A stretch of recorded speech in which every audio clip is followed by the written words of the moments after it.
కుమారి గారు ఫ్యామిలీ గుంటూరు నుంచి ఈ విధంగా అడుగుతున్నారు పాస్టర్ గారండి. వారి యొక్క పిల్లలు స్కూల్లో డాన్స్ క్లాసులు కూడా వారి పిల్లలకి నేర్పిస్తున్నారంటండి. వాటిలో జాయిన్ చేయించవచ్చా? డాన్స్ క్లాసెస్‌లో పిల్లల్ని జాయిన్ చేయించవచ్చా అని ప్రశ్న అడుగుతున్నారు పాస్టర్ గారు.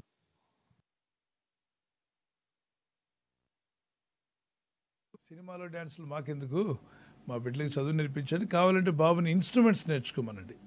మన పిల్లల్ని డ్యాన్సులు వేయరు కానీ మా పిల్లలు ఇన్స్ట్రుమెంట్స్ నేర్చుకుంటారు.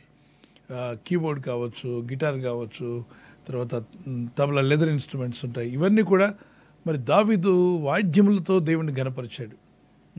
సినిమా పాటలు వేసి పిచ్చి గంతులు వేయిస్తూ పిల్లల్ని, ఆ పాటలన్నీ కూడా సినిమాల్లో పాటలన్నీ అన్నీ పవిత్రంగా ఏమి లేవు, అన్నీ ద్వంద్వార్థాలతో కూడినటువంటి రాంగ్ మీనింగ్స్తో ఉన్నటువంటి పాటలు, అసలు వినడానికి అసహ్యమైన పాటలు ఉన్నాయి ఈ రోజుల్లో.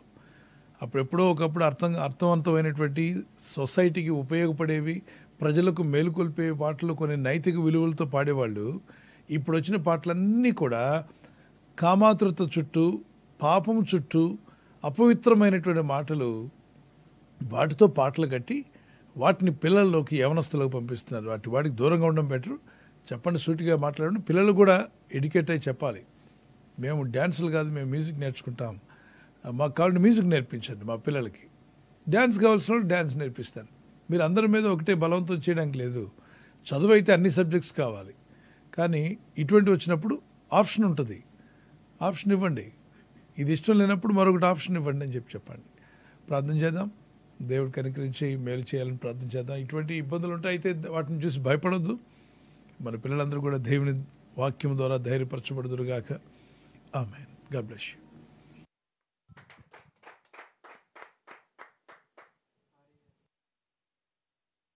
థ్యాంక్ యూ పాస్టర్ గారు. తర్వాత ప్రశ్న సిస్టర్ నిర్మలా గారు చీరాల నుంచి అడుగుతున్నారండి.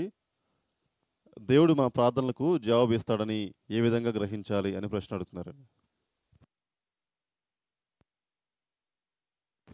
మనం ప్రార్థన చేస్తున్నప్పుడు మన ప్రార్థనకు దేవుడు జవాబు ఆన్సర్ ఇస్తారని ఏ విధంగా తెలుసుకోవాలి అని ప్రశ్న అడుగుతున్నారండి. ప్రార్థిస్తూ ఉన్నాం, ఆ ప్రార్థన చేస్తూ ఉండగా ఒక విధమైన తృప్తి కలుగుతుంది. అప్పుడు దాకా అవుతుందో లేదో ఈ ప్రార్థనలో ఒక విధమైన సఫర్ అవుతుంటారు. ప్రార్థనలో అంటే ఒక విధమైన ప్రసవ వేదన లాంటి ఈ ప్రార్థనకి జవాబు వస్తారు. అదా చేస్తుండగా డివైన్ పీస్ తెలియకుండా ఒక సమాధానం వచ్చి మీ హృదయాన్ని నింపేస్తుంది, సంతోషం కలుగుతుంది. అప్పుడు మీ ప్రార్థన ప్రభు యాక్సెప్ట్ చేశాడని తెలుసుకుని దేవుని స్తుతించి, దేవుని గణపరచు, ప్రభు మా ప్రార్థనలకు జవాబు ఇచ్చినందుకు స్తోత్రమని దేవుని స్తుతించండి. మళ్ళీ ఆ ప్రార్థన రెండోసారి మనం రిపీట్ చేయొచ్చా? ఎస్. పొందేంత వరకు ప్రార్థన చేస్తుండండి. ప్రార్థన కొద్ది నిమిషాల తర్వాత తృప్తి కలిగిందంటే ఇక స్తోత్రాలు చెల్లించడం ప్రారంభించండి. ఏ విషయం కొరకు ప్రార్థిస్తున్నా ఒక సమాధానం మీ హృదయంలోకి వచ్చేసిందంటే ఇక కృతజ్ఞతాస్తుతులు చెల్లించండి. ఆ ప్రార్థనలో ప్రభు ఆలకించాడు. మరి ఆలకించాడు కదా, మరి ఇంకా చేతికి రాకముందు అంటే దేవుడు ఆత్మలోకంలో ఆలకించిన విషయాలు భౌతిక లోకంలో ఉన్న మన ఎద్దుకు రావడానికి కొంత టైం పట్టచ్చు. ఈ టైం అంతా స్తుతిస్తూనండి, దేవుని ఘనపరుస్తూనండి. ఒకవేళ ఆ విచారము, చింత మీ మనసులోకి వస్తే మళ్ళీ ప్రేయర్ చేయండి. నేను ఆల్రెడీ ప్రార్థించాను, ప్రభు నాకు సమాధానం ఇస్తున్నాడు, జవాబు అందుకోబోతున్నాను, విశ్వాసంతో ఉండండి. మరి ఈ విషయాలు మొదటి తెస్సలోనికే 5వ అధ్యాయం 16 నుండి 18 వరకు, లూకా సువార్త 18:1 నుండి 8వ వచనం వరకు, లూకా సువార్త 18:1-9వ వచనం వరకు ఈ విధంగా మీరు చదువుకుంటూ ప్రార్థన చేసుకోవచ్చు. God bless you.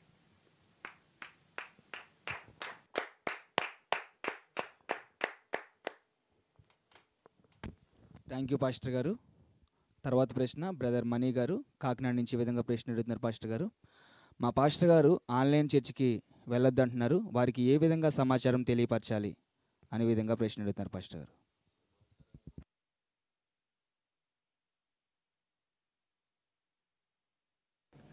రెండు రకాలుగా ఆలోచన చేసేవాళ్ళు ఉన్నారు. కొందరు ఎక్కడైతే ఏంటి దేవుని వాక్యం విని మా బిడ్డలు బలపడుతున్నారు, వాక్యంలో కనెక్ట్ అవుతున్నారు, దేవునితో కనెక్ట్ అవుతున్నారు, అమ్మ మీరు ఉదయం సాయంకాలం ప్రార్థనలో పాల్గొంటున్నారు, నాకు విషయం తెలిసింది, చాలా సంతోషం, బాగా ప్రార్థన చేయండి, మన సంఘవంతుల కోసం కూడా ప్రేర్ చేయండి అమ్మా, మరి మన పరిచర్య కూడా వర్ధిల్లాలని ప్రార్థన చేయండి, నేను అప్రిషియేట్ చేస్తున్నాను, మీరు మార్నింగ్ ఈవినింగ్ ప్రేయర్లో పాల్గొంటున్నారట కదా అని మీ దైవ సేవకుడు వచ్చి మిమ్మల్ని అడిగారనుకోండి, మీకు ఏం కలుగుతుంది? సంతోషం కలుగుతుంది కదా. మీరు చేసిన తప్పు కాదుగా, సినిమా చూడట్లేదు, సీరియల్ చూడట్లేదు, ప్రార్థనలో ఉంటున్నారా నాన్న, మీరు చాలా సంతోషం. మీరు ఈ విధంగా ఆత్మీయంగా ఎదగడం నేను ఆనందిస్తున్నాను. అలాగే మిగిలిన వారికి కూడా చెప్పి ప్రార్థనలు ఉండమని చెప్పండి అమ్మా. ఆదివారం చర్చకు వచ్చేసేయండి. మన సంఘంలో కార్యక్రమాలు ఉంటాయి. వాలంటీర్గా అన్ని విషయాలు మీరు రోజు నేర్చుకుంటున్నారు కాబట్టి మీరు ఫ్రంట్ లైన్లో ఉండి చర్చకు వచ్చే వాళ్ళందరినీ ఆహ్వానించి దేవుని మాటలు చెప్పి బలపరచండి. సంఘంలో అన్ని కార్యక్రమాలు బాధ్యతలు మీరు తీసుకుని చెప్తే మీకు సంఘం పట్ల బాధ్యత పెరుగుతుంది, ప్రేమ పెరుగుతుంది. మిమ్మల్ని మంచి పని చేసినందుకు ఎంకరేజ్ చేసిన దైవజనుడి పట్ల మీకు ఇంకా ప్రేమ అధికమవుతుంది. ఆ పరిచర్య భారాన్ని మీరు పంచుకుంటారు కూడా. ఇది తెలియక కొంతమంది వాళ్ళని ఎవరో పొగుడుతారు, వీళ్ళని పొగుడుతారు, మీరు అటుపోతారు ఇటుపోతారు, అనేకులతో వదిలిపోతూనే ఉంటారు. ఈ సేవకులు తెలుసుకోవాల్సింది ఒకటి, మీ యొక్క కుమారులు కానీ మీ కుమార్తెలు కానీ హృదయమే లేచి చదువుకుంటున్నాడు అనుకోండి, ఏం చెప్పాలి? చదువుతున్నాడంటే చాలా సంతోషం రా నాయన, నువ్వు బాగా చదువుతున్నావు, కావాలంటే కప్ ఆఫ్ కాఫీ నేను తయారు చేసి ఇస్తాను అని చెప్పాలి. ఇలా నా దగ్గర చదవకుండా ఇంకెక్కడ చదువుతున్నావు ఎందుకు? ఎక్కడ చదువుతున్నాడు? చదువు వస్తుంది కదా, చదువుతున్నాడుగా. వీడియో గేమ్ ఆడట్లేదు, సీరియల్ సినిమాలు చూడట్లేదు, చదువుకుంటున్నాడు అంటే విద్యలో ఎదుగుతున్నాడు, ప్రార్థన చేస్తున్నాడు, వాక్యం విన్నాడంటే భక్తిలో ఎదుగుతున్నాడు. భక్తిలో ఎదిగే వాళ్ళు ఎక్కువైతే చర్చి బలపడుతుంది, చర్చి ఆశీర్వదించబడుతుంది. మరి సంఘంలో బాధ్యతలన్నీ తీసుకుంటారు. కాబట్టి పాజిటివ్గా ఆలోచించి మీరు చేస్తున్న మంచి పనిని ఆయన గుర్తించి ఆ అప్రిషియేటివ్ అన్నప్పుడు మీకు ఆ దైవజనుడి పట్ల సంఘం పట్ల ప్రేమ పెరిగి మీరు వారికి ఎంతో సాయంగా ఉంటారు. ఇక్కడ అసూయ అనుకోవాలా, లేకపోతే తెలిసి మాట్లాడుతున్నారా, తెలిగి మాట్లాడుతున్నారా, అయోమయంలో ఉన్నారా, ఒకవేళ భయం కూడా కావచ్చు. ఏదో ఇలా కనెక్ట్ అయిపోతే అంతా ఇచ్చేస్తారేమో మాకు ఇవ్వాలి. అసలు ఏంటిది? మనం డబ్బుల గురించి అడుగుతున్నాం, మనం ఇక్కడ పరిచర్య గురించి లేదు. ప్రతిరోజు వాక్యం చెప్పినట్టు అక్కడ ఒక క్యూఆర్ కోడ్ పెట్టి మీరు ఇవ్వండి, మీరు పంపండి అని చెప్పి అడిగేటువంటి పరిస్థితి లేదు కదా. వాక్యం నేర్పిస్తున్నాం, వాక్యంలో కనపెడుతున్నాం, ప్రార్థనలు చేస్తున్నాం, అందరి కొరకు ప్రార్థిస్తున్నాం. ఇట్స్ దైవ కార్యము, దేవుడు ఏర్పాటు చేశాడు. సో నా విశ్వాసులు ఆ కార్యక్రమాన్ని చూసి బలపడుతున్నారు, వాక్యంలో ఎదుగుతున్నారు, ఉదయకాలం లేచి ప్రార్థన చేస్తారంటే ఎంతో సంతోషిస్తారు నిజమైన దైవజనులు. గుర్తుపెట్టుకోండి. పాపం ఒకవేళ తెలియక చేస్తుంటే అని ఉంటే మీరు పెద్ద మనసుతో క్షమించి వారికి కూడా సహకరించండి. ప్రార్థన చేద్దాం, అందరూ కూడా తెలుసుకుంటారు. మీరు వెంటనే కలవరపడకండి. ఎవరైనా సరే ఆ విధంగా అన్నప్పుడు వాళ్ళ మనస్థితి ఏంటి, వాళ్ళ స్థితి ఏ స్థితిలో ఉన్నారో తెలుసుకోండి. తండ్రి స్థానంలో దైవ సేవకుడు ఉండాలి. తండ్రి ఆలోచించినట్టుగా పిల్లల గురించి ఆలోచించగలిగితే పిల్లలు జ్ఞానంలో ఎదగడమే తండ్రి ఆశపడతాడు. Okay, God bless you. ప్రభు మీ కుటుంబాన్ని దీవించి బలపరచునుగాక. ఆమేన్. సేవకులు కూడా సహాయపడేవారుగా ఉండండి. దేవుడు మిమ్మల్ని వర్ధిల్ల చేయాలని ప్రార్థన. God bless you.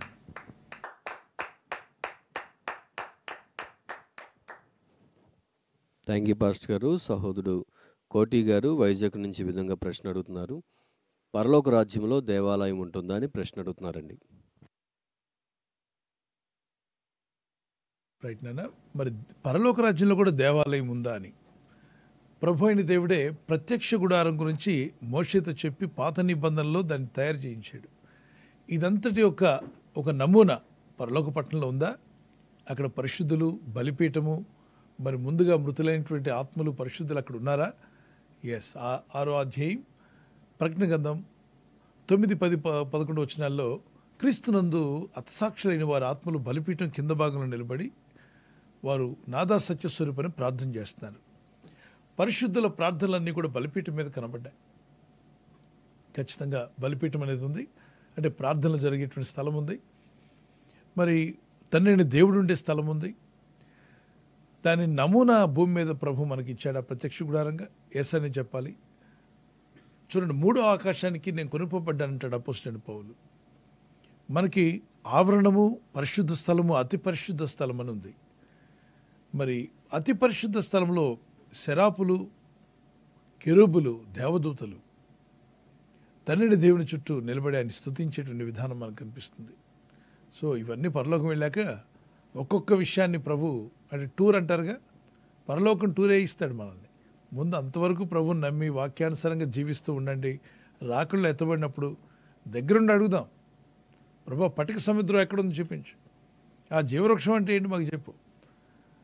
అలాగనే ఆ పరలోక రాజ్యంలో ఏమేమున్నా అన్నీ చూపిస్తాడు యేసయ్య. మన కొరకు తయారు చేయబడిందే పరలోక రాజ్యం. అయితే తండ్రైన దేవుడు మనందరికీ అవకాశం ఇస్తున్నాడు. So you don't need to worry about it.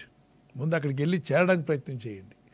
తప్పనిసరిగా దేవుడు ఆ విషయాలన్నీ తన ప్రజలందరితో మాట్లాడి ముచ్చటిస్తాడు. God bless you.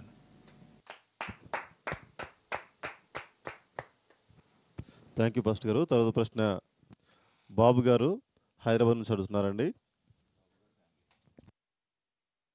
సహోదరి తెలియపోస్తున్నారు బాబు గారు ఫ్యామిలీ. మా హస్బెండ్కి ఓసిడి ప్రాబ్లం ఉంది, వారిని ఏ విధంగా బైబిల్ చదవమని చెప్పాలి అని ప్రశ్న అడుగుతున్నారండి. వాగ్దానం పట్టుకొని ప్రార్థన చేద్దాం. మీరు కూడా ప్రార్థన చేయమనండి. సామ్స్ 91 91 కీర్తన చదవమనండి. ఆ కీర్తన పలకమనండి, దాన్ని ధ్యానించమనండి. ఆ కీర్తన మీరు మీ ఇంట్లో నెరవేర్చబడాలని ప్రయత్నం చేసుకోండి. అలాగే యెహోషువ 1:9 ఆయన మిమ్మల్ని విడివడు ఎడబాయుడు, భయపడకు, దేని గురించి భయపడవద్దు అన్నాడు, జడి వద్దన్నాడు, యాంగ్జైటీ రావద్దు. ప్రార్థన చేద్దాం. చింతపడకుండా ప్రభువా ఈ విషయాన్ని మేము జయించాలి అని ప్రార్థన చేసుకోండి. ఈ సమస్యను మేము జయించాలి. ఒక్కొక్కరింట్లో ఒక్కొక్క సమస్య ఉందమ్మా. కొందరికి అనారోగ్యం అయితే, కొందరికి ఆర్థిక ఇబ్బందులు, మరికొందరికి కుటుంబంలో ఒక వ్యక్తి ఏదో దురలవాటు కలిగి ఉంటున్నాడు. ఏదో ఒక విధమైన సమస్య ప్రతి ఇంట్లో అపవాది పెడుతూనే ఉన్నాడు. ఈ దుష్టుడైన అపవాది ప్రపంచంలో ఎవరిని సంతోషంగా ఉండనివ్వడు. అయితే సమస్యలు చూసి కృంగిపోకుండా ప్రార్థించి జయిద్దాం. ఒక్కొక్క ఇంట్లో ఒక్కో వింతైన సమస్యలు ఉన్నాయి. మీ ఇంట్లో ఈ సమస్య, మరొకరి ఇంట్లో అన్నీ బాగుంటాయి, కానీ మరొక సమస్యతో వాళ్ళు బాధపడుతూ ఉంటారు. సో ఈ సమస్యలు అనే వలయంలో ఇబ్బంది పడుతున్న ప్రతి ఒక్కరికి యేసుక్రీస్తు నామములో విజయము అనుగ్రహింపబడును గాక. ఆమేన్. ప్రార్థిస్తాను. పరిశుద్ధమైన తండ్రి, ఈ ఓసిడి ప్రాబ్లంతో బాధపడుచున్న వీళ్ళెవరున్నా కానీ, కుమార్తెలు కానీ, కుమారులు కానీ, పెద్దలు కానీ, చిన్నలు కానీ, వారందరికీ ఒక రైట్ మైండ్ ఇమ్మని అడుగుతున్నాను. Yes, ఆ Lord. డిసార్డర్ అనేది తొలగిపోయి let everything be normal in Jesus name. Amen. Abnormal అనేది తొలగించండి. ఒక నార్మల్గా వారు చక్కగా ఆలోచించి ముందుకు వెళ్ళటకు సహాయం దయచేయండి. వారిని డిస్టర్బ్ అవును. చేస్తున్న చీకటి అంధకార శక్తులను విడిచిపోమని గర్జిస్తున్న cast out those demons or whatever the powers of darkness depart Lord. From them. Let them have peace of mind and right mind in Jesus name. Amen. Mark's వార్త 5వ అధ్యాయం 13 నుండి 18 వరకు అతడు ఇంగ్లీష్లో ఉంటుంది, రైట్ మైండ్తో ప్రభు పాదాల దగ్గర కూర్చున్నాడని రాయబడింది.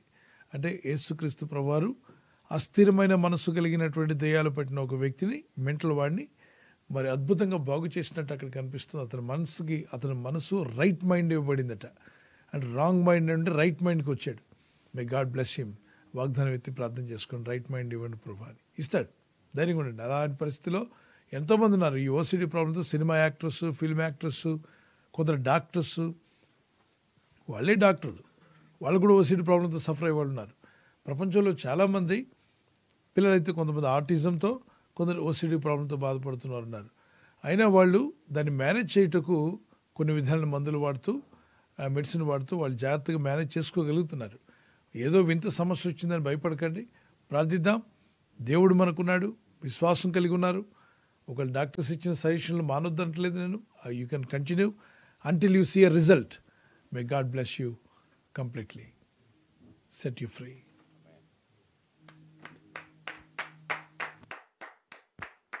థ్యాంక్ యూ పాస్టర్ గారు. తర్వాత ప్రశ్న సిస్టర్ లత గారు గుంటూరు నుంచి ఈ విధంగా ప్రశ్న అడుగుతున్నారు పాస్టర్ గారు. భ్రమపరచు ఆత్మ అంటే ఏమిటి? భ్రమపరిచే ఆత్మ అన్నప్పుడు దానిలోనే అర్థం ఉందమ్మా. భ్రమ అంటే లేని దాన్ని ఉన్నట్టుగా భ్రమపరిచేటువంటి కొన్ని ఆత్మలు, ఉద్రేక ఆత్మని, భ్రమపరిచే ఆత్మని, అంటే మనుషులకి అది జరగదు కానీ జరుగుతున్నట్టుగా భ్రమపరుస్తారు. ఉదాహరణకి ఒక వ్యక్తి మరొక వ్యక్తికి ప్రవచనం చెప్పారు. ఏమనంటే, నా కుమారుడు భయపడకు, నువ్వు ఇతర దేశం వెళ్ళాలని ప్రయత్నం చేస్తున్నావు అన్నప్పుడు ఈయన తల ఊపుతున్నాడు, ఎస్ ఎస్ అని చెప్పి.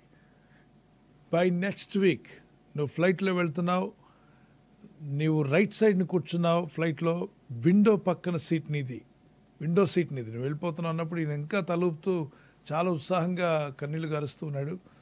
నెక్స్ట్ వీకే వెళ్ళిపోతున్నాడు అని చెప్పి ప్రవచనం వస్తుంది అటు నుండి.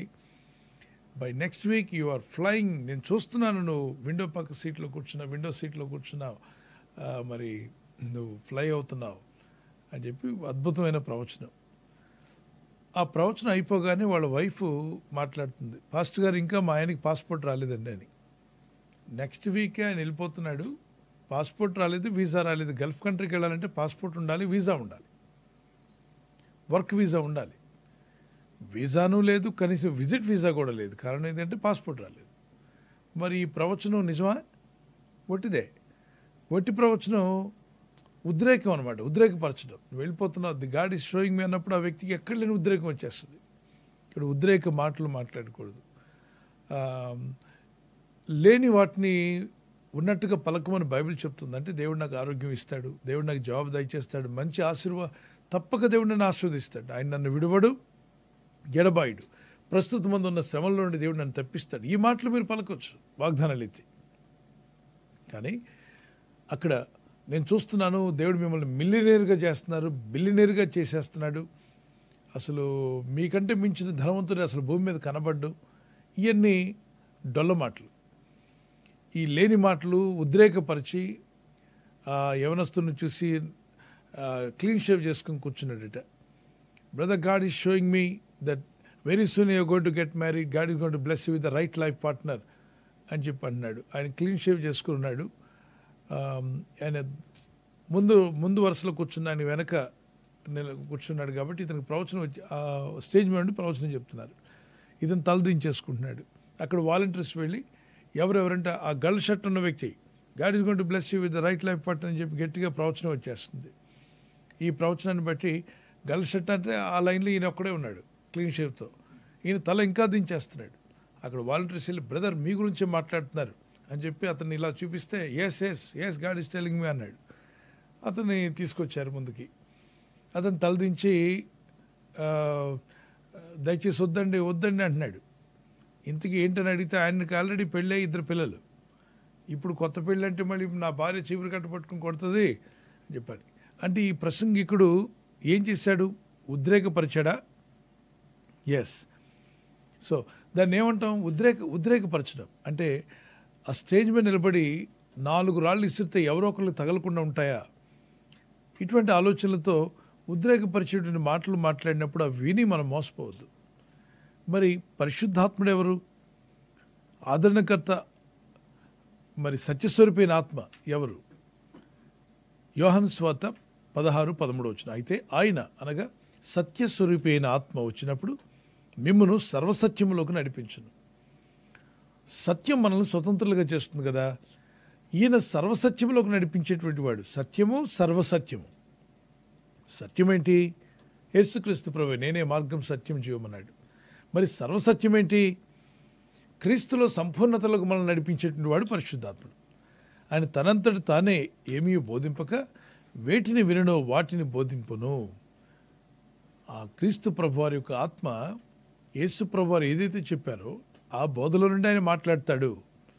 ఆయన మనతో మాట్లాడే దేవుడు. ఆయన మన హృదయాల్లో నిశ్చయిత కలిగి చేస్తాడు. ఎస్, ఇట్స్ ట్రూ, ఇది ఫాల్స్, ఇది నిజం కాదు అనేటువంటి విషయాలు మనకు అర్థమయ్యేలాగా ప్రభు మాట్లాడతాడు.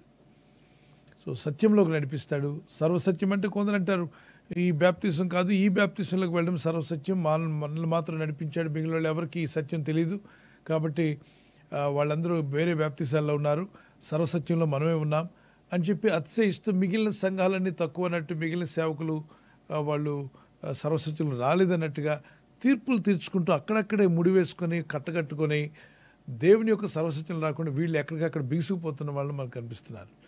బిగుసుకుపోయే వాళ్ళగా ఉండకండి. సత్యం అనేది క్రీస్తు అయి ఉన్నాడు. సర్వసత్యం అంటే ఇంకా పర్ఫెక్ట్ ట్రూత్.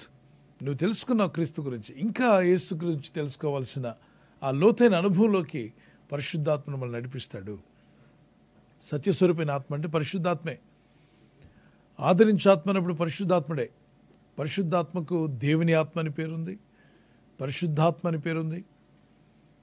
అలాగనే మనం గమనించినప్పుడు సత్యస్వరూపైన ఆత్మ, ఆదరణకర్త, మరి అనేక నామాలు అనేక పేర్లుగా పిలువబడ్డాడు పరిశుద్ధాత్ముడు. సో ఇక్కడ మీరు గుర్తించాల్సింది Holy Spirit of God, he leads us. ఆయన మనల్ని కన్ఫ్యూజ్ చేయడు. తండ్రి తన పిల్లలకి ఎప్పుడు అబద్ధం చెప్పడుగా, నిజమే చెప్తాడు. అయితే నాన్న గొప్పవాడు అనుకోండి, పిల్లలు నమ్మాలి. నాన్న ఇప్పటికే నన్ను దీవిస్తాడు, నాన్న నా కొరకు ఏదో ఒకటి దాచి ఉంచుతాడు. మా నాన్న చాలా ధనవంతుడు కాబట్టి ఖచ్చితంగా న్యాయమైన మా తండ్రి గారు నా కొరకు, ఆయన బిడ్డగానే ఉన్నాను కదా, నా కొరకు దాచి ఉంచిన మేలు నాకు దయచేస్తాడు. ప్రతి తండ్రి తను ప్రేమించి తన పిల్లల కొరకు ఏదో ఒకటి దాస్తాడు. మరి భూమి మీద ఉన్న తండ్రులే దాస్తున్నప్పుడు పరలోక తండ్రి ఎందు విశ్వాసం ఉంచి ప్రార్థిస్తున్న మీ కొరకు పరలోక తండ్రి ఎన్నో ఆశీర్వాదాలు దాచి ఉంచాడని నమ్మితే గట్టిగా దేవునికి స్తోత్రం చెప్పండి. హల్లెలూయా. ఆమేన్. మరి ఇది ఎలా తెలుస్తుంది? కీర్తన 31:19 20 నరుల ఎదుట ఆయన ఆశ్రయించువారు. ఎవరైతే నరుల ఎదుట అంటే మనుషులందరూ, మీ బంధుమిత్రులందరూ ఎదుట కూడా అందరూ వద్దన్నాను, నేను యేసుని ఆశ్రయిస్తున్నాను, నేను దేవుడిని నమ్మానని చెప్పినప్పుడు దేవుడు నీ కొరకు కొన్ని దీవెనలు దాచి ఉంచుతాడట, వాటిని దయచేస్తాడు. చదువుతాను. నీ యందు భయభక్తి గల వారి నిమిత్తము నీవు దాచి ఉంచిన మేలు ఎంతో గొప్పది. నరుల ఎదుట నిన్ను ఆశ్రయించిన వారి నిమిత్తము నీవు సిద్ధపరిచిన మేలు ఎంతో గొప్పది. అది కన్నులు కనబడలేదు, హృదయానికి గోచరం కాలేదు, మనుషులు ఎవరికి అర్థం కాదు. కానీ దేవుడు దాచి ఉంచిన మేలు మీ కొరకు ఎందుకు దాచి ఉంచాడు? మీకు మేలు. మీ బంధుమిత్రులందరూ కూడా వద్దన్నా కూడా మీరు ప్రభుని నమ్ముకున్నారు, ఆయన ఎందుకు విశ్వాసం ఉంచారు కనుక తనని దేవుడు నీ కొరకు కొన్ని దీవెనలు దాచి ఉంచాడు. దాచి ఉంచిన తండ్రి, నీవు నా కొరకు దాచి ఉంచిన మేలు నాకు దయచేయమని ప్రార్థన చేయండి. ఆయన బయలుపరుస్తాడు, ఆస్వాదిస్తాడు. God bless you. Praise the lord.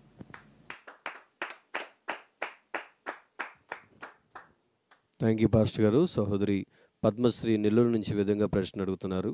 మనం ఏ సంఘంలో రక్షణ పొందుకున్నామో చివరి వరకు ఆ సంఘానికి వెళ్ళాలని ప్రశ్న అడుగుతున్నారండి. యేసుక్రీస్తు ప్రభువారి యొక్క సంఘము సార్వత్రిక సంఘం అన్నాడు. కెన్ యు హియర్ మీ? నా మాటలు వినబడుతున్నారు? ఒకసారి దేవుని స్తోత్రం చెప్పండి. హల్లెలూయా. ఓకే. సంఘము ఒకే చర్చ్కి వెళ్ళాలా? దేవుని పిల్లలు ఒక దైవజనుడి దగ్గరే వాక్యం వినాలా?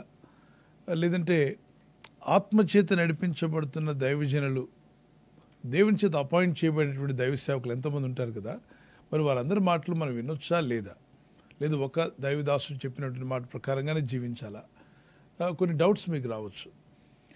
ఇందులో వాక్యం ఏం చెప్తుందో చూద్దాం. గౌరవించండి, దైవజనులను గౌరవించండి, వాక్యాన్ని గౌరవించండి, సంఘాన్ని గౌరవించండి. కానీ జీవితకాలం అంతా ఒకే చర్చిలో మీరు ఉండాలి. మీకు ట్రాన్స్ఫర్ అయినప్పుడు వేరే పట్టణానికి వెళ్ళాల్సి ఉంటుంది. ప్రయాణాలు చేస్తున్నప్పుడు కూడా వేరే పట్టణాల్లో మీరు ఉండాల్సి వచ్చినప్పుడు మీరు చర్చికి వెళ్ళాలంటే సండే, మరి ఒకే చర్చికి వెళ్ళాలంటే మళ్ళీ తిరిగి సొంత ఊరుకు రావాలి. ఆ చర్చి అక్కడ ఉంది. మీరు ప్రయాణమే వెళ్ళారు, వేరే దేశానికో వేరే ప్రాంతానికి వెళ్ళారు. అక్కడ ఆత్మీయమైన సంఘం ఉంటే మీరు వెళ్ళొచ్చా? వెళ్ళొచ్చు. ఆత్మీయమైన సంఘంలోకి వెళ్ళొచ్చు. అందుకే ఏ సంఘం పడితే ఆ సంఘం కాకుండా వాక్యానుసారంగా ఉన్నటువంటి సంఘం ఏదో అపోస్తులు యొక్క బోధ అనుసరించి నడిచే సంఘాలు తెలుసుకొని వెళ్ళి వాక్యం వినొచ్చు, తప్పలేదు. సహవాసం. యేసుక్రీస్తు ప్రభువారు తన ప్రజలందరినీ కూడా ప్రేమించి సార్వత్రిక సంఘం అంటే ప్రపంచమంతట్లో యేసు ప్రభువారు ఒక సంఘాన్ని చూస్తున్నాడు. మనకు అనేక సంఘాలు ఉన్నాయి, కానీ దేవుని దృష్టికి ఒక సంఘమే ఉంది. ఏంటి ఆ సంఘం అంటే యేసు రక్తంలో కడగబడి పరిశుద్ధాత్మ పొందుకున్న వారై వాక్యానికి లోబడిన వారందరూ లూథరన్ చర్చిలో ఉన్నా, బ్యాప్టిస్ట్ చర్చిలో ఉన్నా, పెంతెకోస్తు సంఘంలో ఉన్నా, హెబ్రోన్ చర్చెస్లో ఉన్నా, మరి ఈ ఫెలోషిప్లో ఉన్నా, ఎక్కడున్నా కూడా he looks at everyone as his children. ఆయన పిల్లలుగానే ఆయన చూస్తాడు. సో దాని అంతేకాకుండా first when you see the Ephesians chapter 4:12-13 ఎఫ్ఎస్సి పత్రిక 4వ అధ్యాయం 12-13 వచనాల్లో పరిశుద్ధులు సంపూర్ణమైనట్లు క్రీస్తు శరీరము క్షమాభివృద్ధి చెందుటకును, క్రీస్తు శరీరం అంటే క్రీస్తు నమ్ముకున్న వారందరూ, everybody who believes in Jesus, క్షమాభివృద్ధి టు గెట్ మోర్ ఎడిఫికేషన్, పరిచర్య ధర్మం జరగటకును ఆయన కొందరిని అపోస్తలుగాను, కొందరిని ప్రవక్తలుగాను, కొందరిని స్వార్థికులుగాను, కొందరిని కాపరులుగాను, కొందరిని ఉపదేశకులుగా దేవుడు ఏర్పాటు చేశారు. God is appointed the 5-fold ministry to strengthen the saints those who are in Christ.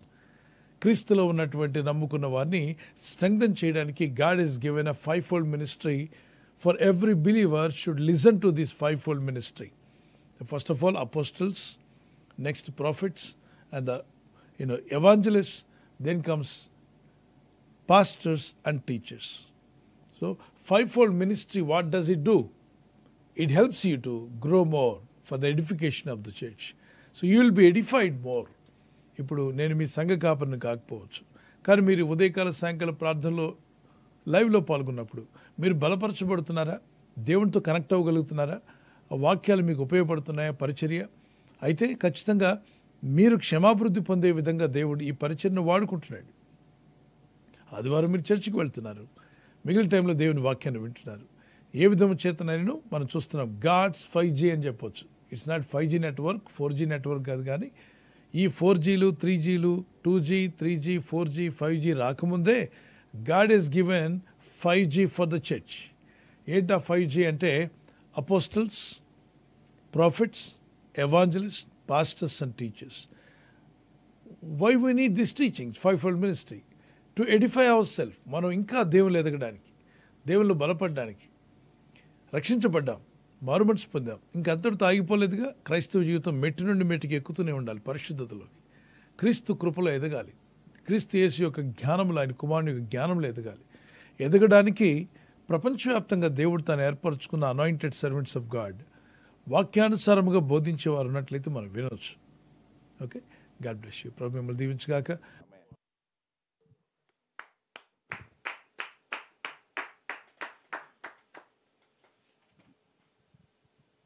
Thank you pastor గారు. ఈ సమయంలో మరొక ప్రశ్న.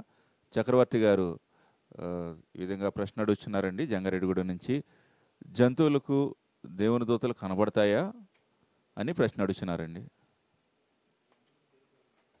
జంతువులకు దేవదూతలు కనబడతారా? ఎందుకంటే బిలాము గాడిద మీద వెళ్తుంటే బిలాముకు కనబడిన దూత, బిలాము యొక్క గార్ధాపం అంటే గాడిద పిల్ల కనబడింది కదా. మరి అప్పుడు గాడిద వెంటనే కూర్చుండిపోయింది. నేను ముందుకు వెళ్ళలేను బాబు అంటే ఇతను ఇంకా కొట్టాడు గాడిదని, ఎందుకు బాబు పదం అని. అప్పుడు వెంటనే మానవ స్వరంతో గాడిద మాట్లాడింది. మానవ స్వరంతో, నేను ఎప్పుడైనా నీవు చెప్పిన మాట కాదన్నానా? నువ్వు ఎక్కడికి వెళ్ళమంటే అక్కడ మోసుకొని తిరిగాను కదా, ఈరోజు నన్ను ఎందుకు కొడుతున్నావు అంటే, ఏంటి మానవ స్వరంతో మాట్లాడుతున్నావు అంటే, కళ్ళు తెరిచి చూడు నీ ముందు దూత నిలబడింది అని గాడిద మాట్లాడింది. గార్ధాపం నోటి నుండి దేవుడు మాటలు ఇచ్చాడట. సో నాన్న, ప్రతిసారి గాడిదలకి కుక్కలకి దెయ్యాలు కనబడతాయా, దేవదూతలు కనబడతాయా అన్నది నిజం కాదు. దేవుడు బిలాము అనే వ్యక్తికి బుద్ధి చెప్పాలనుకున్నాడు కాబట్టే గాడిద మానవ స్వరంతో మాట్లాడడానికి దేవుడు పర్మిషన్ ఇచ్చాడు. ఓకే, ఆ విధంగా దేవుడు, ఆయన గిఫ్ట్లు ఇవ్వగలిగిన శక్తిమంతుడు, ఆయన ఏదైనా చేయగలిగిన శక్తిమంతుడు కాబట్టి ఆయా సందర్భాల్లో మాత్రమే ఆ విధంగా జరిగింది. కానీ ప్రతిసారి కుక్కలు అరిచినప్పుడు అంతకు దెయ్యాలు పోతున్నాయి మీరు ఊహించుకొని భయపడకండి. కుక్కలు అరిచినప్పుడే దెయ్యాలు తిరుగుతాయా? మరి మిగిలిన టైంలో దెయ్యాలు తిరగట్లేదా? కుక్కలు రాత్రులు అని ఏడుస్తూ ఉంటాయి, నక్కల్లాగా అరుస్తూ ఉంటాయి. మరి పగటిపూట దెయ్యాలని పడుకొని నిద్రపోతున్నాయా గూట్లో? కాదు కదా. పగలు రాత్రి, వాటికి రాత్రింబగళ్ళు రేయింబగళ్ళు తిరుగుతూనే ఉన్నాయి. ప్రతి ఒక్కరిలో ప్రవేశించి ఎవరిని ఇబ్బంది పెడదామా, ఎవరిని బాధ పెడదామా, ఈ దోమలు తిరిగినట్టుగా దానికన్నా ఘోరంగా మనుషుల యొక్క జీవితాలతో ఆటలాడుతున్నాయి అపవిత్రాత్మలు. కనుక బిలాం యొక్క గాడిద కనిపించింది కాబట్టి ఈరోజు గాడిదలకు కూడా కనిపిస్తుంది అన్నది వివరంగా మీరు అర్థం చేసుకుంటే అది నిజం కాదు. ఏ గాడిదకి ఈరోజు దేవుని యొక్క దూతలు కనబడవు. అవి వాటికి ఇవ్వబడినటువంటి కొన్ని జంతువులకి 2 కలర్లే కనిపిస్తాయి, బ్లాక్ అండ్ వైట్లోనే కనిపిస్తాయి. మరికొన్ని జీవులకి, ఈ కోల్డ్ బ్లడెడ్ యానిమల్స్కి థర్మల్లా కనిపిస్తుంది. మనిషి శరీరం కూడా కనబడదు వాటికి. థర్మల్ అంటే వేడి, ఎక్కడైతే రక్తం ప్రసరిస్తుందో అది జంతువు అని, ఒక శరీరం అని గుర్తించి కాటు వేస్తాయి, లేదా చంపుకొని తినడానికి ప్రయత్నం చేస్తాయి. సో ఇది దేవుడు ఆ సమయంలో అనుమతించాడు కాబట్టే కనబడ్డాయి. సంఖ్యాకాండం 23వ అధ్యాయంలో, సంఖ్యాకాండంలో 24వ అధ్యాయంలో కూడా మీకు కనిపిస్తుంది. God bless you. Praise the Lord. 2 పేతురు 2వ అధ్యాయం 12వ వచనం నుండి 17వ వచనం వరకు కూడా చదవచ్చున్నాను. అక్కడ కూడా బిలాము, గార్ధాము, అలాగే మానవ స్వరం గురించి మాట్లాడిన విషయం ఉంటుంది. థ్యాంక్ యూ పాస్టర్ గారు. తర్వాత ప్రశ్న సిస్టర్ లావణ్య గారు ఏలూరు నుంచి ఈ విధంగా ప్రశ్న అడుగుతున్నారు. పాస్టర్ గారు, సేవా పిలుపును మనం ఏ విధంగా గ్రహించాలి అనే విధంగా ప్రశ్న అడుగుతున్నారు పాస్టర్ గారు. దేవుడు సేవా పిలుపుంటే ఎవరెవరు దూరంలో మాట్లాడడమే కాకుండా చేయాల్సిన, ఇప్పుడు నాతో దేవునికి సేవ పిలుపుంటే దేవుడు నాతో కూడా మాట్లాడాలి. 10 మంది సేవకులు నీకు పిలుపుంది, నీకు పిలుపుంది, నీకు పిలుపుంది అని చెప్పేసి వెళ్ళిపోయారనుకోండి, ఉందో లేదో మరి నాకు తెలియకుండా నేను ఎట్లా చేస్తాను సేవ? సో దేవుని మాటలు వింటూ ప్రార్థన చేస్తూ, ప్రభా నాకు పిలుపుందని అంటున్నారు, ఇది ఎంతవరకు, ఇది రీకన్ఫర్మేషన్ కావాలి, నాకు కన్ఫర్మ్ అవ్వాలి, నాతో మాట్లాడు అని ప్రేయర్ చేస్తూ ఉంటే ప్రభు మీతో మాట్లాడతాడు. ఖచ్చితంగా చేయాల్సింది మీరే కదా. ఇక్కడ ఎవరో చెప్పి వెళ్ళడమే కాదు. మీరు పాత నిబంధనలు గమనిస్తే దేవుడు తన భక్తులతో మాట్లాడాడు. మోషేని వాడుకునే ముందు మోషేతో మాట్లాడాడు. అబ్రహాంను వాడుకునే ముందు అబ్రహాంతో దేవుడు మాట్లాడాడు. గిద్యోన్, మీ అందరికీ తెలుసు గిద్యోన్, పొలాల్లో పని చేసుకుంటూ భయపడుతూ ఉంటే దేవదూత వెళ్ళి దేవదూత ద్వారా మాట్లాడించాడు. సో ఏలియాతో దేవుడు మాట్లాడాడు, ఎలీషాతో మాట్లాడాడు. ఎలీషాతో డైరెక్ట్గా మాట్లాడిపోయిన ఏలియా ద్వారా ఎలీషాతో మాట్లాడి అక్కడ సూచక్రియలు చూపించాడు. సో పేతురు గారిని వాడుకునే ముందు పేతురు గారు ఎందుకు ప్రభు వెళ్ళి పిలిచాడు. మరి మిగిలిన వాళ్ళు డైరెక్ట్గా కాకపోయినా దైవజనుల ద్వారా పిలువబడినా వాళ్ళకి తర్వాత రీకన్ఫర్మేషన్ జరిగింది. ఈ రోజుల్లో కొంతమంది చదువుకున్న పిల్లల దగ్గరికి వచ్చి కొద్దిగా మాట్లాడగలిగి 2 పాటలు పాటలు పాడుతూ 2 మాటలు మాట్లాడుతుంటే, బాబు దేవుని పిలుపు నీ మీద ఉంది, నీకు దేవుని పిలుపు ఉంది, నువ్వు సేవ చేయాల్సిందే, ఇలాగ చెప్పుకుంటూ పోతున్నారు. వీళ్ళకి పిలుపు ఉందో లేదో తెలియదు. వాళ్ళ మాట నమ్మి కొంతమంది వాళ్ళకి వచ్చిన ఉద్యోగ అవకాశాలు అన్నీ వదులుకొని వస్తున్నారు. వచ్చిన తర్వాత ఇది చేయడమేమో, దేవునితో నడవడం వీళ్ళకి కష్టం అయిపోతుంది. వాక్యానుసారంగా ఉండలేకపోతున్నారు, ప్రార్థనలో ఉండట్లేదు, ఇటు దేవునితోనే ఉండట్లేదు, లోకంతో ఉన్న ఉద్యోగ అవకాశాలు కోల్పోయి అటు ఇటు కాకుండా ఎటుకి చెందకుండా మధ్యలో ఉండిపోయి టైం దాటిపోతుంది, ఇలాగ వయసు దాటిపోతుంది. వయసు దాటిపోయిన తర్వాత మళ్ళీ జాబ్ వెతుక్కుంటే అది దొరకదు. మళ్ళీ ఇటు సేవ చేద్దాం, మళ్ళీ వీళ్ళు నాగటమే చేయి శనుగు తిరిగితే నీకు పాపం అంటారు. వీళ్ళు ఏం చేయాలో అర్థం కాకుండా సందిగ్ధంలో ఉన్న వాళ్ళందరూ గుర్తుపెట్టుకోండి, నీతో దేవునికి పని ఉంటే అడగండి, ప్రభువా నాతో నీకు పని ఉందా, అయితే నన్ను వాడుకో, ఏ విధంగా వాడుకో ప్రభు అని ప్రార్థిస్తూ ఒక 3 రోజులు ఉపవాస ప్రార్థనలో ఉండండి. లేదా కొన్ని రాత్రులు ఫాస్టింగ్ ప్రే చేస్తూ బైబిల్ చదువుతూ ప్రార్థిస్తుండండి. నన్ను ఏం చేయమంటావు? ఉద్యోగం చేయమంటావా? వ్యాపారం చేయమంటావా? లేదు నా వయసుని నీ సేవలో పెట్టి స్వార్థ పని చేయమంటావా? చేయించున్న దైవ సేవకులతో కూడా కలిసి చేయమంటావా? ఈ రోజులో డైరెక్ట్గా దేవుని పిలుపు ఉందని చెప్పి ఏమీ ఎవరు పర్మిషన్ లేదు, ఎవరి యొక్క సలహాలు లేవు. డైరెక్ట్ బైబిల్ పట్టుకుని వెళ్ళిపోయి సువార్త చేస్తున్నా అని చెప్పి వెళ్ళిన వాళ్ళు చాలామంది ఉన్నారు. వాక్య అర్థాలు తెలియదు, వాక్యం గ్రహించలేకుండా సీనియర్ దైవ సేవకుల యొక్క ఆధ్వర్యంలో కొన్నాళ్ళైనా సేవ చేయకుండా, ట్రైనింగ్ లేకుండా వెళ్ళి నానా తిప్పలు పడి అటు ఇటు కాకుండా మధ్యలో ఇబ్బంది పడిన వాళ్ళని చాలామంది నేను చూశాను కాబట్టి చెప్తున్నాను.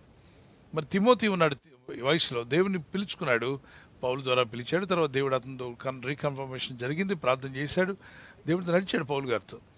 ఫిలోమోన్, తీతు, ఒనేసిమ్, ఎపఫ్రొదితు వీళ్ళందరినీ మనం గమనిస్తే 1 తిమోతి పత్రికలోను, అలాగే 2 తిమోతి పత్రికలో, తీతు పత్రికలో, ఫిలోమోన్ పత్రికలు మీరు చదవండి. వీటన్నింటిలో కూడా పిలుపున్న వాళ్ళు చక్కగా దేవుని చేత పిలువబడిన వారు వాడబడ్డారు. అలా కాకుండా పిలుపు లేకుండా, అమ్మా నీకు పిలుపు ఉంది, ఇగో దేవుడు నాతో చెప్తున్నాడు నువ్వు సేవ చేయమంటున్నాడని కొంతమంది పాపం అది తెలిసి మాట్లాడుతున్నారో తెలియక మాట్లాడుతున్నారో తెలియదు. మంచి భక్తులే వీళ్ళు కూడా, కానీ అందరూ దేవుని సేవ చేయాలని వీళ్ళ ఆశ. కాబట్టి ఈ ఆశను దేవుడు చెప్పేస్తున్నాడమ్మా నువ్వు సేవ ఉద్యోగం మానేయాలి, నువ్వు అసలు జాబ్కి వెళ్ళొద్దు, దేవుడే నిన్ను పోషిస్తాడు, నేను చేయమంటున్నాడని చెప్తారు. వీళ్ళ మాట నిజమో కాదో అర్థం కాక వీళ్ళు నమ్మాలో తెలియదు, నమ్మకూడదో తెలియదు. నమ్మి కొంతమంది అవకాశాలు కోల్పోయిన తర్వాత మళ్ళా తిప్పలు పడిన వాళ్ళు ఉన్నారు. సో దయచేసి మీరు ప్రార్థనలో కనిపెట్టి దేవుని దగ్గర మొరపెట్టండి. ఖచ్చితంగా దేవుడు రుజువుపరుస్తాడు. రుజువుపరచుకున్నాడుగా పిలుపు నిశ్చయించుకోండి. పరిశుద్ధమైన మా తండ్రి, మరి ఎవరు నీకు పిలుపు ఉందని చెప్తున్నారు? ఈ విధంగా అనేక మంది ఈ రోజుల్లో మేము చూస్తున్నాం, నీకు పిలుపు ఉంది, నువ్వు సేవ చేయాలని చెప్పుకుంటూ వెళ్ళిపోతున్నారు. అది నిజమా కాదని చాలామంది యవనస్తులు పెద్దలు సందిగ్ధంలో ఉన్నారు. వారందరితో మీరే స్వయంగా ప్రభు కళల ద్వారా, దర్శనముల ద్వారా, వాక్యము ద్వారా, పరిశుద్ధాత్మ నడిపింపు ద్వారా వీరితో అది నీ చిత్తమైతే మరి నీ పిలుపు ఉన్నట్లయితే రీకన్ఫర్మేషన్ చేయండి. లేదు ఇది మనుషులు ఏదో ప్రేరేపించబడి భక్తులు మాట్లాడినట్లయితే వాళ్ళు విశ్వాస యాత్రలో నేను విడవకుండా నీతో నడుస్తూనే ఉద్యోగం కానీ వ్యాపారం కానీ చేస్తూ దేవుని పరిచర్యలో సేవకులకు సహకారులుగా ఉంటూ సహాయం దయచేసి దీవించి వర్ధిల్ల చేయమని యేసు నామములో అడుగుచున్నాం తండ్రి. Amen. God bless you. Praise the lord.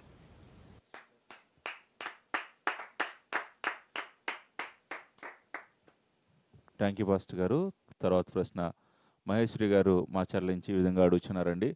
నూతనంగా రక్షించబడిన వారు ఏ విధమైన సహవాసం కలిగి ఉండాలని, అదేవిధంగా పరిశుద్ధాత్మను ఏ విధంగా పొందుకోవాలని, వ్యక్తిగత ఉపవాస ప్రార్థన ఏ విధంగా చేయాలని వారు కలిగి ఉన్నటువంటి ప్రశ్నలు, సందేహాలు అడుగుతున్నారు పాస్టర్ గారు.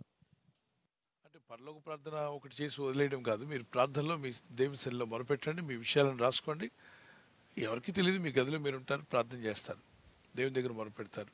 అలాగే యూట్యూబ్లో మనం ప్రార్థన చేస్తున్నప్పుడు మీరేం ప్రార్థన చేస్తున్నారో ఎవరికి తెలియదు. జూమ్లో మీరు కనెక్ట్ అయ్యారు, యూట్యూబ్లో కనెక్ట్ అయ్యారు, కానీ మీరు చేస్తుంది దేవునికి వినబడుతుంది. కాబట్టి చేతులు పెట్టి వాటి మీద పెట్టి ప్రార్థన చేస్తారు. ఎంతోమంది జవాబులు పొందడం మనం కళ్ళారా చూస్తున్నాం. అలాగే మీరు ప్రార్థన చేస్తున్నప్పుడు ఆ విధంగా చేయొచ్చు. అలాగే ఉపవాసం ఉండేవాళ్ళు 24 గంటలు భోజనం లేకుండా నీళ్లు తాగుతూ ఉండొచ్చు. లేదు ఉదయకాలం మధ్యాహ్నం బాగా కష్టపడతానంటే ఉదయం తినండి, మధ్యాహ్నం తినండి, రాత్రికి ఏం తినొద్దు, మళ్ళీ మరుసటి రోజు బ్రేక్ఫాస్ట్ వరకు ప్రార్థనలో నీరు తాగుతూ ఉండొచ్చు. మీ విషయాలని దేవునితో మాట్లాడుకోండి. వ్యక్తిగత ప్రార్థన సమయం తీసుకోండి. మీకు ఎప్పుడు టైం ఉంటే అప్పుడు ప్రార్థన చేసుకోండి. చూడండి, మన ఆత్మశుద్ధి, శరీర శుద్ధి బ్రష్ చేస్తున్నప్పుడు మనం అందరితో కలిసి చేయకుండా మనం ఓన్గా చేసుకుంటాం, బ్రష్ చేసుకుంటాం. అలాగనే వ్యక్తిగత ప్రార్థన అనేది ఒకటి ఉండాలి. అది మీ ఆత్మకు, మీ యొక్క ఆత్మీయతకు మంచిది. తర్వాత మరి మీరు అడిగిన మరో ప్రశ్న, పరిశుద్ధాత్మను ఏ విధంగా పొందుకోవాలి? పరిశుద్ధాత్మను ఏ విధంగా పొందుకోవాలంటున్నారు. పరిశుద్ధాత్మ లేకుండా యేసుక్రీస్తు నా ప్రభు అని అంగీకరించి రక్షణలోకి రావడమే కష్టం. సో మీరు రక్షించబడ్డారు, యేసునందు విశ్వాసం ఉంచారు, అలాగే ప్రభు అయిన యేసునందు నమ్మిక ఉంచారంటే పరిశుద్ధాత్మ మీలో ఉండబట్టే. ఓకే, పరిశుద్ధాత్మను కలిగి ముందుకు సాగాలి మీరు. 1 కొరింథీ 12:1-2 పరిశుద్ధాత్మ సాయం లేకుండా యేసుక్రీస్తు ప్రభువుని ఒప్పుకోవడం అంటే ఆయన ప్రభుత్వంలోకి రావడం, ఆయన రక్షణలోకి రావడం. మరియు సహోదరులారా, ఆత్మ సంబంధమైన వరములను గురించి మీకు తెలియకుండా నాకు ఇష్టం లేదు. పరిశుద్ధాత్మ సహాయం లేకుండా ఎవడును యేసు ప్రభు అని ఒప్పుకోవడం అసాధ్యం అని బైబిల్లో రాయబడింది. మీరు పరిశుద్ధ గ్రంథం తీసుకోండి, 12వ అధ్యాయంలోనే 1-2 వచనాల్లో మీరు చూడొచ్చు. పరిశుద్ధాత్మ సహాయం లేకుండా అంటే యేసు ప్రభుని మీరు ఒప్పుకున్నారంటే ఖచ్చితంగా పరిశుద్ధాత్మ దేవుని నడిపింపు ఉండబట్టే. ఇందుచేత దేవుని ఆత్మ వలన మాట్లాడువాడెవడను యేసు శాపగ్రస్తులని చెప్పడనియు, పరిశుద్ధాత్మ వలన తప్ప ఎవడను యేసు ప్రభు అని చెప్పలేడనియు నేను మీకు తెలియజేస్తున్నాను. ఆ వచనాన్ని మీరు హైలైట్ చేసుకోండి. పరిశుద్ధాత్మ వలన తప్ప ఎవడను యేసు ప్రభు అని చెప్పలేడనియు నేను మీకు తెలియజేస్తున్నాను. బాగా గుర్తుపెట్టుకున్నారు కదా. ఇప్పుడు ఈ వచన ప్రకారంగా యేసు నా రక్షకుడు అని పిలవడానికి కూడా, నా ప్రభువా నన్ను రక్షించు అని చెప్పడానికి, నా పాపాలని ఒప్పుకోవడానికి, యేసే నా రక్షకుడిని అంగీకరించి బాప్తిసం కావాలని అడగడానికి కూడా ఆత్మ నడిపింపు కావాలి. ఓకే, ఆత్మ లేదు, మీకు ఆత్మ లేదు, మీకు ఆత్మ లేదని చెప్పే వాళ్ళందరికీ చెప్పండి, ఆత్మ లేకుండా నేను ప్రభు ఎద్దుకు రాలేదు. అయితే ఆత్మ వరము, భాష వరం అనేది వేరు. వరం వేరు, ఆత్మ కలిగి ఉండడం వేరు. సో వరము ఆత్మ, భాషా వరం, భాషలకు అర్థం చెప్పే వరము, మరి స్వస్థత వరము, అద్భుతములు చేయ వరం. ఇది అదే అధ్యాయం 12వ అధ్యాయం 8-9 వచనాల్లో ఒకే ఆత్మ వల్ల ఈ వరాలన్నీ ఇవ్వబడ్డాయి. ఓకే, భాషా వరం కావాలంటే అడగండి, పొందుకోండి, దేవుని దగ్గర అడగండి. అంతేగాని భాషలు రాలేదంటే మీలో పరిశుద్ధాత్మ లేదని అనొద్దు. ఆత్మ లేకుండా వారు ప్రభు యుద్ధకు వచ్చి ఉంటారు, వారు దేవుని యుద్ధగా రక్షకుడిగా యేసుక్రీస్తుని అంగీకరించి ఉంటారు. అయితే ఇక్కడ ఇంకా డీప్గా కనెక్ట్ అవ్వడానికి ప్రార్థించండి, స్తుతించండి, పరిశుద్ధాత్మ నింపుదల కోసం అడగండి. ఆ నింపుదల మీ జీవితాలను బలపరుస్తుంది. వాటర్ బాటిల్లో ఏదో కొద్దిగా నీరు ఉండడం వేరు, అది నింపబడి ఉండడం వేరు కదా. నా గిన్నె నిండి పొంగి పొర్లుచున్నది అన్నట్టుగా నన్ను నింపు ప్రభావాన్ని ప్రార్థన చేసుకోండి. మీరు ఆత్మచేత నింపబడే రోజు వచ్చింది గాక. God bless you.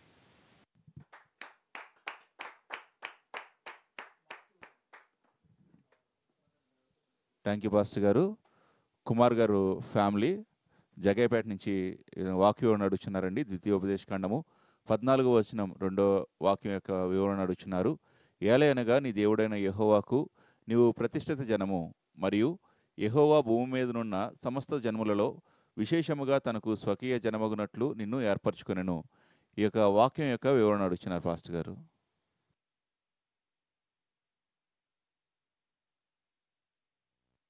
ఏలైనగా నీ దేవుడైన యెహోవాకు నీవు ప్రతిష్ఠిత జనం, మరియు యెహోవా మీద నున్న సమస్త జనములలో విశేషముగా తనకు స్వకీయ జనం అగినట్లు నిన్ను ఏర్పరచుకునేను. కనుక మొదటి వచనంలో ఏమన్నాడు?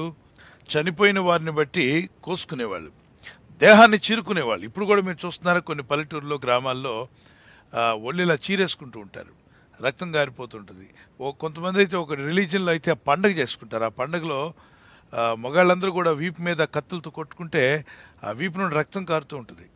ఎందుకంటే ఎప్పుడో ఎవరో వాళ్ళ సంబంధించిన ఒక వ్యక్తి చనిపోయాడట, అతని కోసం వీళ్ళు ప్రాణాలు తీసుకుంటే చర్మం మీద రక్తం కార్చుకుంటుంటారు. ఇది వాక్య విరుద్ధము. అగ్నిగుండాలు దూకొద్దన్నాడు.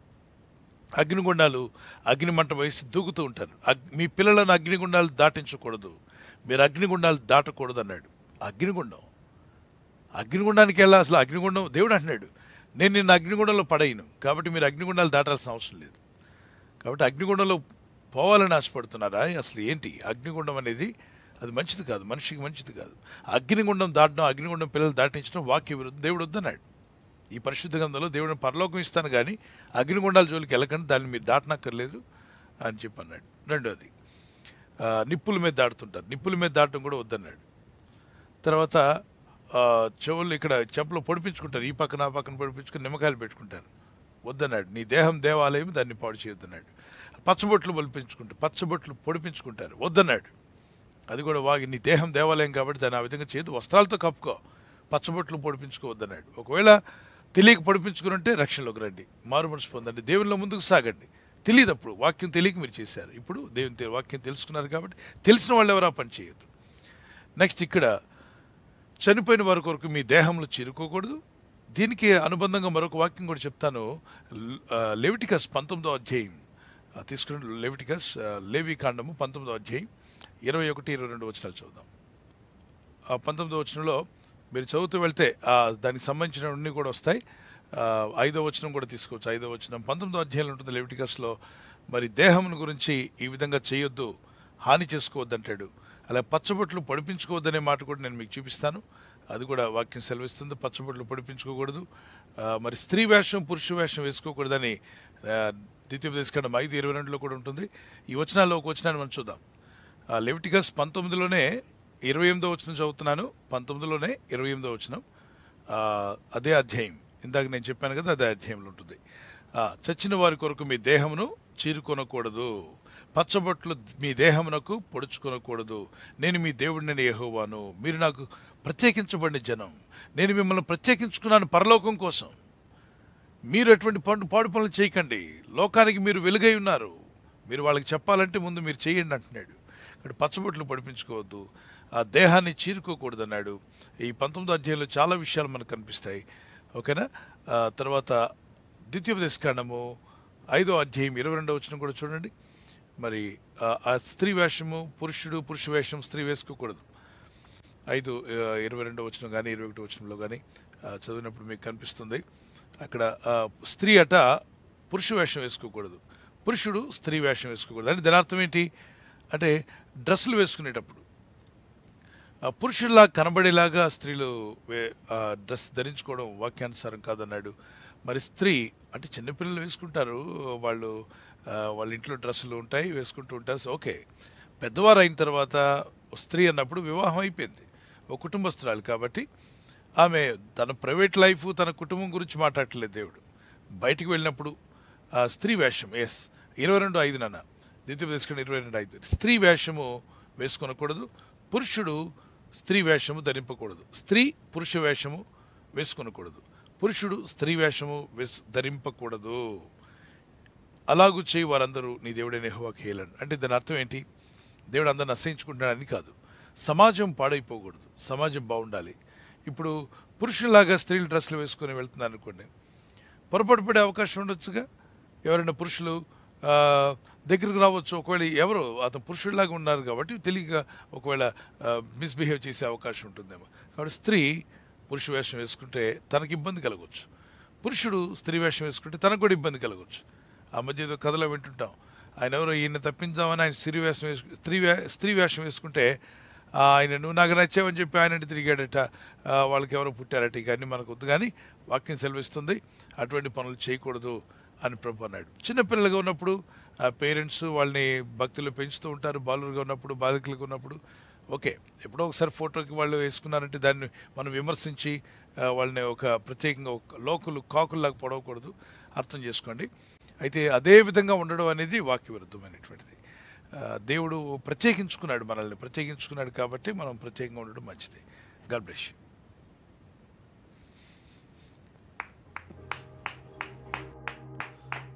థ్యాంక్ యూ పాస్టర్ గారు.